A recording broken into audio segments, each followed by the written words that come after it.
I absolutely love catching up with people that have been on the podcast before. David, you are like one of the OG guys because, the world, as far, I have this theory, as much as the world changes, some things never change at all. And I think that might have something to do with your business, which we're going to get into in a few minutes, as AI is taking over, some businesses, particularly food, could be a little more insulated from that, but we're going to get into that.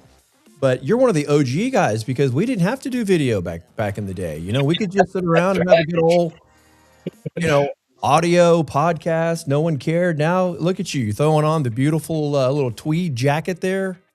Nice. Yeah, it's cold here in Boston, so I know it is. You've got like what, 2.5 feet of snow on the way. What, it was some crazy predictions for this weekend. Crazy. Yeah, Too much.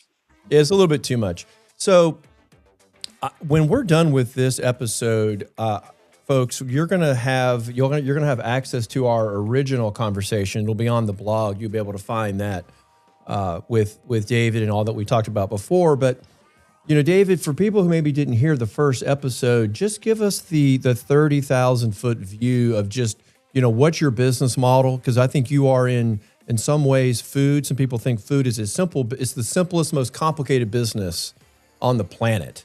And that's a confusing statement for some people. But when people hear what you do, then you multiply it over all the space in the businesses that you're involved in. Yeah, it's a big lift. Well, certainly a lot has changed since our first conversation, Tony, but effectively we're in the contract dining food space, which is the technical term. But essentially what happens is clients hire NEXDINE to run and manage their dining services, their EVS services, their fitness centers on their campuses, in their communities, in their schools, in their businesses. I think when we spoke a couple of years ago, I don't remember how many states we're in then, but we're in 28 states today across the country, in all of the different verticals, from senior living to business and industry to education to healthcare. So yeah, the footprint is gotten bigger since we last spoke, but effectively we spend most of our days trying to delight guests, serving them amazing culinary creations across a variety of different environments. I personally think you are in a sweet spot for what's happening in the world, because boomers, they're starting to move into the senior living, and they don't want to call it senior living, but they don't want the headache. They've kept up their house their entire life, their yard. Now they just want to kind of enjoy retirement. And part of enjoying retirement is having an experiential food dining lifestyle, right? And you might not think, hey, that's even possible in senior living, but that's not true. That is actually your space. In these older retirement communities, you have to think of these more or less like a high-end hotel where there's multiple dining operations, a coffee bar, a wine bar, a sundry shop. That is the ideal space that we're operating in today. It's not your kind of old school vision of what a retirement community is. These are really high-end communities that are trying to service the full spectrum of someone's latter years. So independent living is really the biggest part of our business, where, again, you're running these restaurants, these high-end restaurants. They could be steakhouses, they could be Italian restaurants, they could be, again, wine bars. We're running those dining operations from soup to nuts, from hiring the staff to serving the food, everything in between. And then, there's all kinds of other ancillary services that we provide in those communities, in addition to just the dining. Yeah, and when you think about, what'd you say, is it 28 states? I think you said you're 28 states today, yeah. I mean, Yeah. I think sometimes, even a small entrepreneur who has, 2 or 3 restaurants, they're pulling their hair out just trying to keep their supply chain organized. And now you're in a level of multiplication there. One of the things that I've seen happening, there's been this big push for weight loss, through different, drugs and such. And like, I've never used one of those, but apparently when you get into these types of drugs, there might even be like not really dietary requirements, but people tend to trend more toward like heavier protein and such. How do you guys go about even figuring out like across the states where the trends are? How are you deciding coming up with menus and offering everything that you need? To me, that's like it's either perfect for AI or you've just got a brilliant team inside that, every week is having to read trends. So it's this really inside of a senior living community. There's multiple different ways and disciplines that you have to use to effectively feed the community. So in the independent living, believe it or not, it's at these latter ages that folks come into these communities at. They're an educated diner for sure, and many of them want to eat healthy, but they also have their indulgences that they want to partake in because they're at that stage in their life where they want to enjoy themselves. So there are certain members of the community that are going to eat the same thing every day. They're looking at their calorie restrictions. They can't have sugar, they can't have salt. But then there's a whole nother section of the community that wants to just again indulge in all the things that they refrained from in their younger years because they're at a stage in their life where they just feel like I don't care. I'll take a pill for it, and I want to eat what I want to eat. Right. And so you have to be able to balance both of those things. I think by and large, people do want to eat healthy and enjoy terrific food. And what I try to tell folks is you don't have to make a compromise to do that. We give you lots of options that are healthy and taste delicious. But if you really want to have ice cream hot fudge sundae, you can do that too. I mean, who doesn't want an ice cream hot fudge sundae? It's funny because I literally just went through this was such a big lift, such a big heavy lift. I don't think I've even told anybody, kind of online about this, but back in October, my father-in-law passed. He was 92. He'd been married to my mother. This was their second marriage. They'd been married for 33 years. And I was suddenly faced with, I've got to bring my mother to come see me, to bring her. I had to bring her out of California and bring her to Georgia. And I have just a newfound respect for what it is that you're doing inside of those centers because the food, the operation, keeping it going. On top of that, you're trying to provide service to, in some cases, some elderly people that they don't hold back their comments. No. Well, again, I had to do it for my mother-in-law recently. Oh, you did, yeah. And you can if you talk to these folks, the number one thing they think about all day long is what am I going to eat today? When am I going to eat? What am I going to eat? And what are my activities for the day? And so we're a central part of their life. This is their home now. It is They their don't home. have they don't have another place to go. So this is where they live. And you have to have that mindset as you're serving them every day that this is their home and we're guests in their home. And so the input and feedback that we get, I mean, you may have heard this from the last time we spoke. Good news I love to hear. Bad news I have to hear. So when somebody has a comment or criticism, a complaint, a suggestion, to me that's like a gift when somebody tells you what they like and what they don't like because it's so easy to fix. Most of the time that stuff is just simple to Yep. fix. So we love the feedback that we get. We make it really easy for folks to tell us what they like and what they don't like. And the good news is the teams on site, they have the authority and flexibility to address those concerns instantly. We don't use corporate cycle menus. So when a community in Michigan Wait, versus what a does that community mean? in Texas, they have the autonomy to design their menus for that I see. specific community. We Got don't have a cycle menu that says every community today is serving chicken soup and meatloaf and mashed potato. No, it's every community. They build those menus around what that community wants. And we do one of our niche kind of services is we provide dining services in a lot of Jewish lifestyle communities Well, there you go. where You got to be kosher. kosher is a big deal. Not everybody does kosher the way we do it. Most of our competitors, when they get kosher products, they're buying it frozen and having it shipped in. We've got a mashkia right on site. We're actually doing that stuff on site and following the Jewish lifestyle calendar.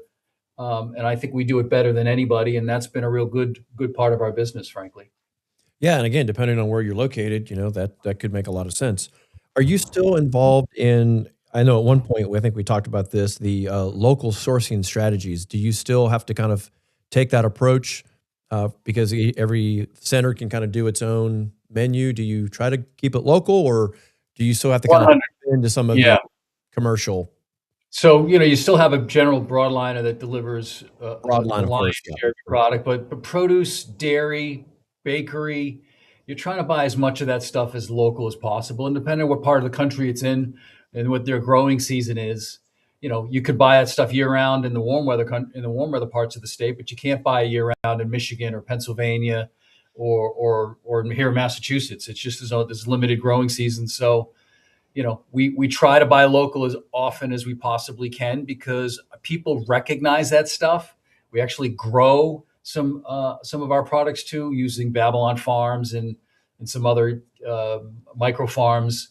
And we also have where we hire a service to come in and grow outdoor farms so we can grow vegetables and all kinds of products. That's really So cool. I'm seeing more and more of that, and I'm seeing other big corporations actually make investments in these micro farms and, hydroponics and all the different tech, is that, is that becoming a bigger segment for you? it not only is it becoming bigger, it's becoming more affordable, frankly, right? Because as those companies begin to scale, the unit cost has been coming down. So, it used to be very cost prohibitive to put a Babylon microfarms in a single location. It was, you know, $25,000. Now it's down to low five digits to be able to put one of those units in and really make it affordable to grow all your herbs, all your lettuces, 24/7, 365 with, Yep. the touch of your phone. You can control everything from when you're going to replant, when you're going to harvest, when you're going to water, when you're going to fertilize. They make it such turnkey, so easy. I think it's going to be commonplace at every dining location at some point because it's so affordable, it's so fresh, and it ultimately end up, I think, saving money in the long run. Well, and you talk about going to scale. I mean, the opportunities to even push that into communities, I mean, it just makes so much sense, I you mean, know? when people see that stuff, it does emanate a sense of freshness every single day in what you're doing. When you're literally harvesting the salad and the herbs and that stuff matters. When people see that stuff, I think it really and our own people see that stuff and feel like, hey man, I'm like really I'm a real chef here preparing real food with 100% fresh ingredients because we're growing a lot of our stuff right here on campus. And if you allow your teams to do that, they can really feel empowered to do what the customer and what our community members really want. Yeah, that's gotta also be a little point of differentiation too. I mean, you're really elevating, the quality of the food, and we talked about that at the very top, I mean, yeah, you have some residents that might be kind of throwing care to the wind, but you still have a segment that, they're still on, oh gosh, there's so many of those little diet apps, they go in there and they check. Yeah. The ability for we're 100% fresh food. So things like we don't buy any salad dressings in any of our locations. We make all our own salad dressings. Everything from we make our own chicken tenders to our own burgers. Like when we say 100% fresh food, sometimes people don't quite understand what that really means. Like we're not opening up a box where there's frozen meatballs or chicken tenders or even French fries. We're making our own French fries in every location. And so those little things, although they can be indulgent if in the way that they're prepared, they're still very fresh and a lot more healthy than the stuff that's injected with saline solutions and salts and sugars to make them taste good. So I think we do a better job of being able to address the desire to want to eat something in an indulgent manner that is still better for you than if you were opening up a box or opening up a can kind of thing. Right. So how has the world of AI and automation and robotics, it seems to be closing in on just about every industry. And as you kind of sit here, on top of whatever 28 states and however many different facilities do you have, how are you balancing? Okay, this is where it makes sense. This is where it just doesn't make sense. I'd be kind of curious from your point of view, like how is it going to get into food preparation and the kind of maybe the back of the house side? So two different things, AI and robotics. Let's talk about AI for a second, right? AI in our business, long before AI became a hot phrase, I think we were already using it, meaning we would gather data about what we're buying, what we're selling, what people are consuming, how much waste there was. We were already gathering that data and analyzing it. And sometimes, yes, it was on a spreadsheet and we'd be looking at it sorted and filtered. AI has just made it easier to look at that data and assemble that data and maybe even give you some insight a little bit faster. So you move to the decision part of the process faster than you did before. But the stuff was always there. It just wasn't called AI, right? We were already doing that stuff. So I think AI has made it easier for us and faster for us to make better decisions about what's working and what's not working. Number one. Yeah, fair point. Fair point. Again, it's the speed of which you can make a decision and get your fingers on the data, because you kind of intuitively already know what you're trying to analyze and measure. Yeah. So again, in our world, because you're in 28 states, the supply chain is very fragmented. So you might be buying lettuce and tomatoes from 20 different vendors across the 28 states that we're in. And so what are you paying for a tomato in Michigan versus what you're paying in Pennsylvania versus what you're paying in Florida? And you're trying to analyze what's it really costing us for some items that we could either have to look at a replacement item for or completely eliminate from the menu. So AI has helped us do that much better because you don't have to manually go through that process. You're trying to figure out where are the costs really going, because sometimes in our world, it's not just our cost per se, it's our clients' cost because they're paying for it. So they want to see that information just as much as we do, right? So they want to understand where can we reduce cost. Yeah, fair So point, because I know a lot of these places, and for people who don't have parents that are in, a home, or it's just not on your radar, what a lot of these places are doing now, they're just giving you a one flat fee. yeah, that's Because right. it's a little more difficult to try to go a la carte. So they just say it's X thousand per month, and that includes food. It So includes food. that includes So in independent living environments where folks are living in a two-bedroom apartment, and there's multiple restaurants on the campus, the community might be saying, well, you have to spend at least $500 a month on the dining service options that are available. And you can spend it in this restaurant, at this coffee shop, at this ice cream shop, in this sundry store. You can spend it any you want, but you need to spend $500 because there's a fixed cost associated with running those dining facilities. And they got to make sure the community's spending the money there. So from our perspective, the community wants to know, are we offering the right products and services? Are the prices for those items right? Because they're paying quote unquote retail for those items. Are we addressing the particular needs and desires that they have at each one of those dining outlets? So there's a lot of things that we have to do to make sure that we're doing it so that they're spending their $500, that they're getting the best value for that. And the communities make sure and hold us accountable to be able to do that. And then on the cost side, again, all that back end stuff that happens behind the scenes, you need AI to help us understand where can we find better deals? How do we save money? How much waste is there? So many different aspects of the business where we're just analyzing data to try to make better decisions for the community. Yeah, and I could see a time when if you have all the data inputs consistently going into whatever your AI program is, eventually it's going to start spitting out suggestions. It may even give you ideas that you hadn't thought of before. And I have heard that. Those are some of the good use case scenarios where, we never thought about that. Yeah. And I've heard those cases in unattended kiosk vending machines where the experts thought they knew what they needed to keep inside, for sales. But after the kind of deep learning that went on, they eliminated like 40% of the food and the revenues was, increased. So there are some good use cases. So what about robotics? You were right to separate those because one does support the other. But when it comes to robotics, how are you looking at that as across your platform of operations? So we have a business called Zendella, spelled with an X, Xendella, Zendella.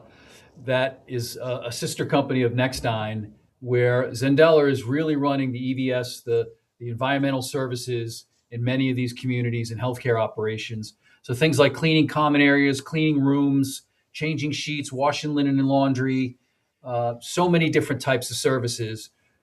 Zendela uses robotics to sanitize and clean certain. So think about it in a senior living community where you might have a good number of the population using walkers, right? Right. And so The floor. this to walk the floor and wheelchairs, all those things need to get sanitized on a regular basis to prevent the spreading of germs and potentially colds. And certainly, we learned a lot of this during COVID. Yeah, a couple years back. Yep. We use robotics to be able to put those items in a single room and have literally robotics sanitize and clean all of that stuff so that it can be every single day we're doing that. We can walk into clean rooms, we can walk into examination rooms, and we can clean that literally using robotics where under a black light you could see 100% pure sanitation. So that has really infiltrated that side of the business. Even things like sensors on a paper towel dispenser. We used to pay people to go around and make sure all the paper towel dispensers were full. Now we put sensors on those paper towel dispensers, and the system tells us when they need to go in there and replace that. So you're not having people walking around checking full paper towel dispensers. We have sensors looking at the traffic in common areas to know which bathrooms are getting more used than others so that you can pre-schedule and suggest Extra when. sanitation, hit that thing maybe twice a day. So much of that is happening in our business today where helps you anticipate, right, and better schedule, because the idea is you want to put the bulk of your workforce at the spot and the place where they are most needed at that time, as opposed to just blanket schedule. You're working 9 to 5 and we'll figure out where you're going to be during that period of time. No, we now know where all the activity is, and we can specifically mark where things need to get done at a specific time. I think I'm going to pivot for a minute here off of the robotics, because I think what you've said, it makes a lot of sense. It's really tracking with the other companies I've talked to, particularly in food and hospitality. We're seeing it in cleaning. Cleaning is where it's the dirty job that nobody wants. It's the dull, the mundane. You're still using the human touch when it gets into food prep, but. We also have robotics in the dining piece too, because we'll have robots that are pre-programmed to go to certain tables in the dining room. And when an order comes in, we know what table that order came from. We'll prepare that plate, put it on the robot. That robot drives it out to the table. The runner. And then the server will take that and then place it in front of the guest. So, and now we're able to. Again, I'm not so sure that we've reduced labor, but we have made it more effective because we want I think in this age of robotics and AI, you have this sense like nobody wants personal interaction anymore. It couldn't be further from the truth, particularly in retirement communities. They want the guest interaction. Yeah. They want server interaction. And so the more we can do to free up the time of our team to be able to serve the guest and talk to the guest one-on-one, the better off I think the experience is for the customer. I met a guy at the my mother was at an Atria out in California, and I spent about 3.5 weeks there trying to get everything ready to go. And so I really got a chance. I mean, when you're in there every day, 2-3 times a day, you just get to know everybody. And what you just said, I mean, that is so true, because some of these people, they have a heart for giving. I mean, these are special people that work in these places. And I want to talk about workforce here in just a minute. This will be a great segue, but I discovered that firsthand, that, this gentleman had literally worked there, I think like 18 years. And he absolutely loved everybody there. And in such a way, he just had such a great personality. He had such a funny, kind of humorous way about himself. He was always, I remember I was sitting at the table with my mother, and it's, this is one of their little cafe bistros. So it's a smaller place. We didn't want to go to the main dining hall this time. And there's like two women at the other table, and she says to this guy, she says, "Whatever you do, don't bring me carrots. I hate the carrots." And he comes back, and he's got a plate of nothing but carrots. And I just burst out laughing, and I just wanted to hug this guy. I'm like, this is my kind of guy. But Yeah. to be able to bring that kind of joy to people, and if you're literally running around just doing the hard manual labor, I say all that to say it's a great example of letting someone like that spend more time at the table. Table, yeah. And That then he can just deliver the plate of carrots. that might be, for some of those folks, that might be the most interaction and fun that they have all day. Or all week. Yeah. David, why don't we just circle back to robotics again? Are you using any kind of robotic technology, kind of outside the cleaning? Yeah, so recently we started to employ this new technology. It's from a company called Mashkin, where as a customer, you can walk up to what effectively would be a cash register point of sale system, and you have a tray of food where all of those items on that tray have already been entered into the system. And you just put your tray down with all your items. It could be a soda, an apple, a plate, a sandwich, a cup of soup, a Snickers bar, and the system just is a camera at top. It analyzes all that stuff, shows up on the screen. You take your card, you swipe your card, and off you go. And you don't need anybody in there to scan the MPC code or anything. It all just happens automatically. So that's one new technology we've employed, and it's had a significant impact in terms of throughput of lines and customer satisfaction. And then another one is an entire room. Some of you may have seen this, but this Amazon Go technology. That's instantly what I thought of when you said that. That's kind of what it made me think of that. So you're doing that as well? We're doing that in some locations as well, where you just walk into a room. You have to have an account set up. You just swipe your card as you're coming in, and anything you grab in there, you could just literally walk right out. There's sensors all across the room that are just watching you, and things that you're putting in your pockets or in your bag. And you don't even have to do anything. You just walk out with it, and it deducts it. And you'll your phone will ding 10 seconds later with all the items that you bought. Oh, that is. I mean, now that to me, that's hospitality. Now, I love that stuff, but I got to tell you, I go to a supermarket today, and although there's more self-checkouts than there are cashiers, I always try to find a cashier because I just feel like the human interaction is just something personal to me. But that's not everybody. You got to give people options. That's what we do. I mean, look, you're running in your pajamas. You don't want to talk to anybody, David. It's the oh God, it's 7 a.m. Right. No, but that's really cool. I that's really that's very, very forward.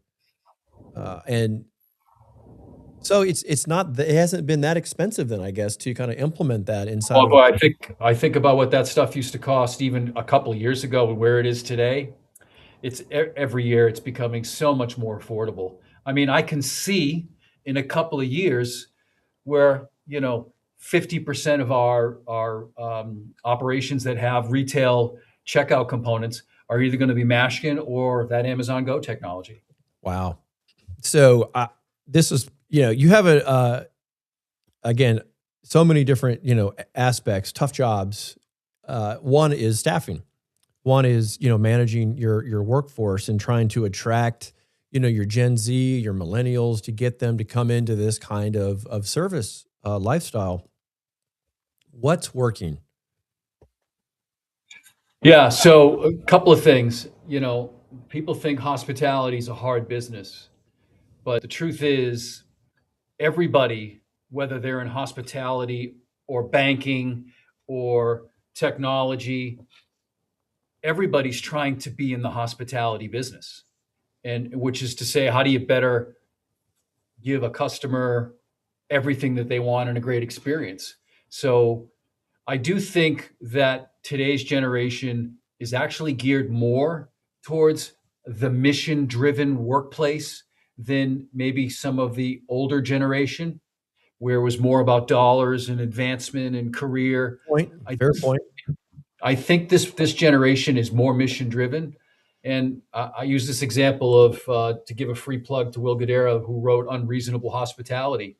I have literally met bankers, lawyers, technology CEOs who are reading that book because they're trying to figure out how to bring a hospitality quotient into their business. Real estate firms, everybody's trying to do this. Everybody's trying to be more hospitable in the way that they treat their customers. Yeah. And so it is really hard what we do.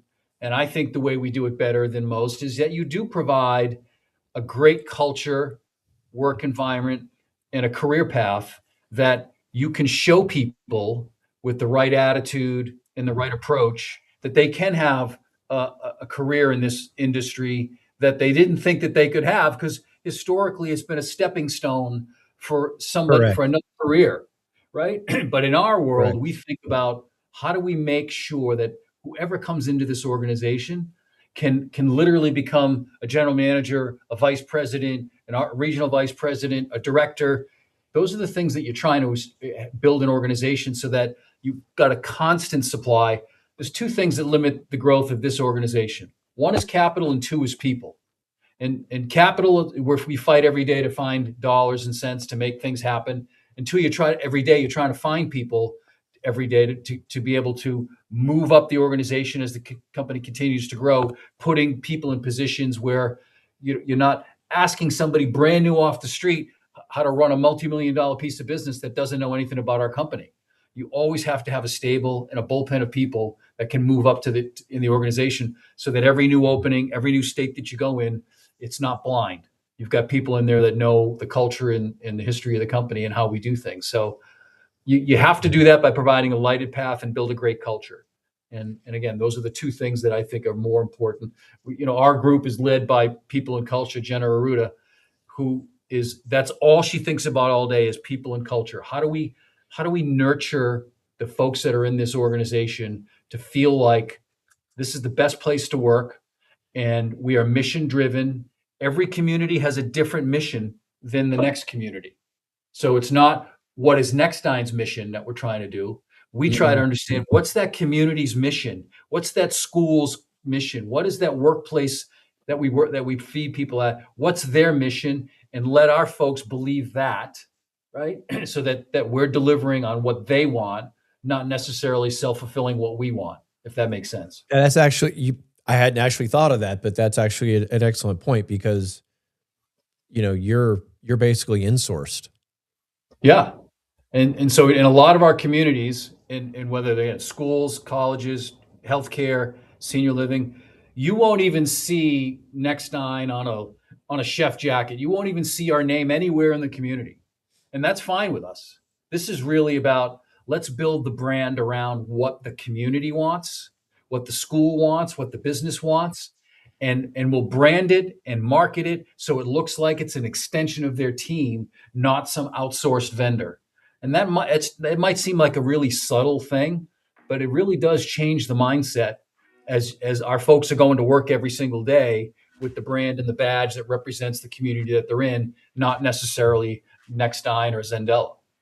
Yeah, it's interesting because thinking about, being insourced, you really are a standard bearer at that point, because you have to live up to the standard that community, that business is trying to portray to either their employees or their guests.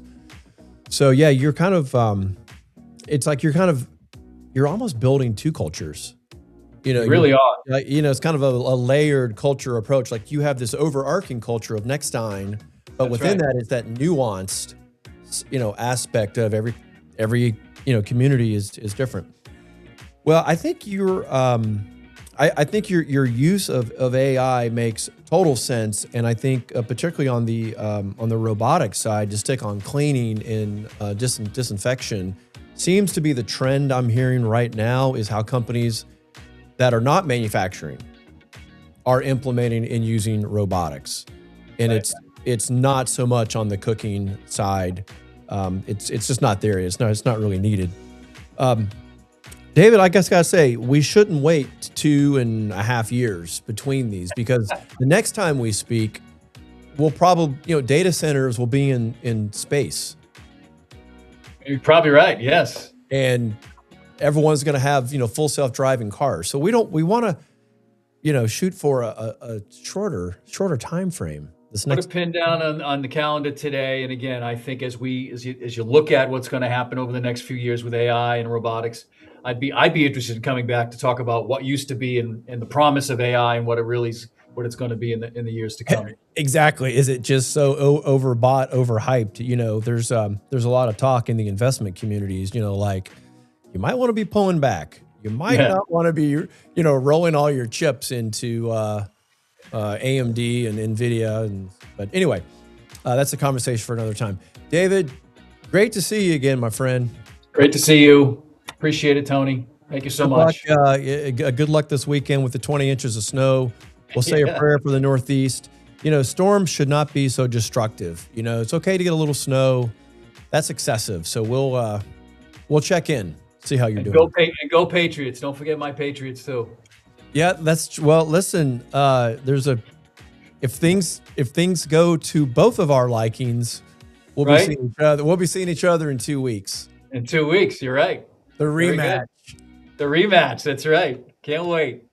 No more 1 yard line passes. Okay, enough of that. We'll see you, everybody. See you next time. Thank you.